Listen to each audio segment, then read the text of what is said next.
নমস্কার বন্ধুরা, আপনাদের সবাইকে স্বাগত জানাই আজকের বিস্তারিত আবহাওয়ার আপডেটে। আজকের ভিডিওতে জানবো পশ্চিমবঙ্গে কোন কোন জেলায় ভারী থেকে অতি ভারী বৃষ্টির সম্ভাবনা রয়েছে, কোথায় বজ্র বিদ্যুৎ সহ দমকা হাওয়াও বইতে পারে। পাশাপাশি ভারত ও বাংলাদেশের আবহাওয়ার সর্বশেষ পরিস্থিতিও তুলে ধরব, তাই ভিডিওটি শেষ পর্যন্ত অবশ্যই দেখুন। বর্তমানে সক্রিয় মৌসুমী বায়ুর পরিস্থিতির কারণে পূর্ব ও উত্তর পূর্ব ভারতের বিভিন্ন বৃষ্টির প্রবণতা অব্যাহত রয়েছে।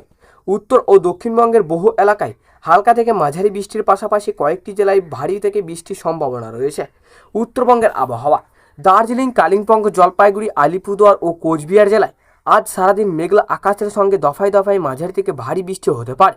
পাহাড়ি এলাকায় কুয়াশা ও ভূমিধসের ঝুঁকিও থাকায় অপ্রয়োজনীয় ভ্রমণ এড়িয়ে চলার পরামর্শ দেওয়া হয়েছে। উত্তর দিনাজপুর, দক্ষিণ দিনাজপুর ও মালদহ জেলাতেও বজ্র বিদ্যুৎ সহ বৃষ্টির সম্ভাবনা রয়েছে। দক্ষিণবঙ্গের আবহাওয়া: কলকাতা, হাওড়া, হুগলি, উত্তর চব্বিশ পরগনা, দক্ষিণ চব্বিশ পরগনা, নদিয়া, মুর্শিদাবাদ, পূর্ব ও পশ্চিম বর্ধমান, বীরভূম, বাঁকুড়া, পুরুলিয়া, ঝাড়গ্রাম, পূর্ব ও পশ্চিম মেদিনীপুরে দফায় দফায় বৃষ্টি হতে পারে। কোথাও কোথাও ঘন্টায় 30 থেকে 50 কিলোমিটার বেগে দমকা হাওয়াও বইতে পারে। কলকাতার আবহাওয়া: কলকাতা সারাদিন আকাশ মেঘলা থাকবে। বিকেল ও রাতের দিকে বজ্র বিদ্যুৎ সহ বৃষ্টির সম্ভাবনা রয়েছে। তাপমাত্রা 29 থেকে 31 ডিগ্রি সেলসিয়াসের মধ্যে থাকতে পারে এবং আর্দ্রতার কারণে ভাবসা গরম অনুভূত হতে পারে।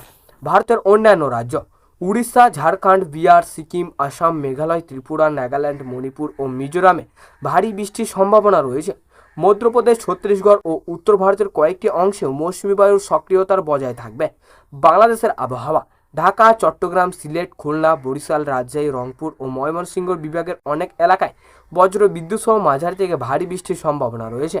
কোথাও কোথাও জলবদ্ধতার পরিস্থিতিও তৈরি হতে পারে। বজ্রপাতের সময় খোলা মাঠে অবস্থান করবেন না। বড় গাছের নিচে বা বৈদ্যুতিক খুঁটির নিচে আশ্রয় নেবেন না। পাহাড়ি এলাকায় ভ্রমণের সময় অতিরিক্ত সতর্ক থাকুন।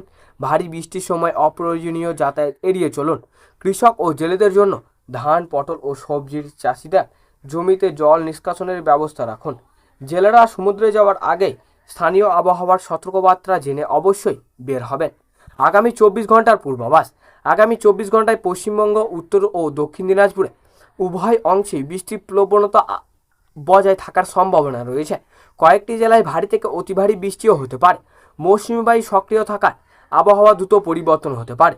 এবার আসুন বিস্তারিতভাবে জেনে নেওয়া যাক আগামী কয়েক ঘন্টায় আবহাওয়া পরিবর্তন কোন দিকে যেতে পারে এবং কোন কোন এলাকায় সবচেয়ে বেশি সতর্ক থাকার প্রয়োজন রয়েছে। আজ দিনের শেষ ভাগ থেকে রাত পর্যন্ত বঙ্গোপসাগর থেকে প্রচুর জলীয় বাষ্প স্থলভাগের দিকে প্রবেশ করতে পারে। এর ফলে পশ্চিমবঙ্গের বিস্তীর্ণ এলাকায় আকাশ মেঘলা থাকবে। এর দফায় দফায় বৃষ্টি হওয়ার সম্ভাবনা রয়েছে। কোথাও হালকা থেকে কোথাও মাঝারি, আবার কিছু এলাকায় অল্প সময়ের জন্য ভারী বৃষ্টিও হতে পারে। বিশেষ করে উত্তর দিনাজপুর, দক্ষিণ দিনাজপুর, কালিম্পং, জলপাইগুড়ি, আলিপুরদুয়ার, কোচবিহার জেলায় পাহাড়ি নদী ও ঝর্ণার জলস্তর বৃদ্ধি পেতে পারে। যারা পাহাড়ে ভ্রমণে রয়েছেন তারা অবশ্যই আপডেট দেখে অবশ্যই যাতায়াত করুন।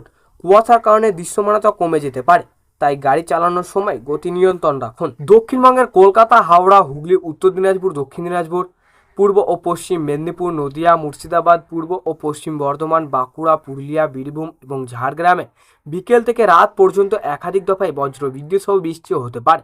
কিছু এলাকায় অল্প সময়ের জন্য জল জমে যাওয়ার সম্ভাবনাও রয়েছে। কলকাতা শহরের অফিস ছুটির সময় এবং রাতের দিকে বৃষ্টির কারণে যানজট বাড়তে পারে, তাই প্রয়োজন ছাড়া যাতায়াত বাইরে না বেরোনোই ভালো। যদি বেরোতে হয় তাহলে অবশ্যই ছাতা বা রেনকোট সঙ্গে রাখুন। এই ছিল আজকের আবহাওয়ার বিস্তারিত আপডেট। যদি ভালো লেগে থাকে তাহলে অবশ্যই লাইক করুন, বন্ধুদের সঙ্গে শেয়ার করুন এবং চ্যানেলটি সাবস্ক্রাইব করে পাশে থাকা বেল আইকনটি অন করে রাখুন। ধন্যবাদ। সবাই নিরাপদে থাকুন, সুস্থ থাকুন। আবার দেখা হবে পরবর্তী আবহাওয়ার আপডেটে।